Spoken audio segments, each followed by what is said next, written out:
উনি দীর্ঘদিন গ্রেপ্তারি পরোয়ানা জারি হওয়ার পরেও দেশে ছিলেন, কিন্তু তাকে গ্রেপ্তার করা যায়নি।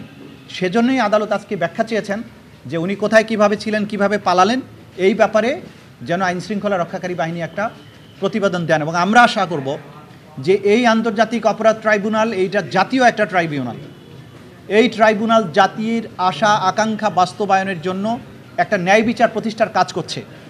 এই ট্রাইব্যুনালের আদেশ নির্দেশ যদি কোনো সংস্থা, সেটা যত শক্তিশালী সংস্থাই হোক, আইন শৃঙ্খলা রক্ষাকারী বাহিনী হোক, তারা যদি এটা পালন না করেন তাহলে ধরে নেওয়া হবে তারা রাষ্ট্রের সাথে সহযোগিতা করছেন না, তারা আইন অনুযায়ী কাজ করছেন না। আমরা প্রথম অবস্থায় তাদেরকে শুধুমাত্র এটুকু বলবো যে আদালতকে সাহায্য করতে হবে আপনাকে, এটা আপনার আইনগত দায়িত্ব, রাষ্ট্রের প্রতি আপনার আনুগত্যের প্রশ্ন। যদি কেউ আদালতের নির্দেশ পাওয়ার পরেও কোনো অপরাধীকে পালাতে সাহায্য করেন বা অন্য কোনোভাবে ফ্যাসিলিটেট করার চেষ্টা করেন, আইন অনুযায়ী কিন্তু অগ্রসর হওয়ার সুযোগ আছে।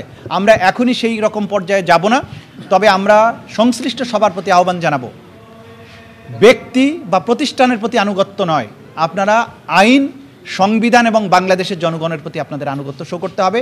এবং এই আদালতকে কাজ করতে সাহায্য করার জন্য যা যা করা দরকার সেটা যেন আপনারা করেন, আমাদের পক্ষ থেকে আপনাদের কাছে অনুরোধ জানানো হচ্ছে।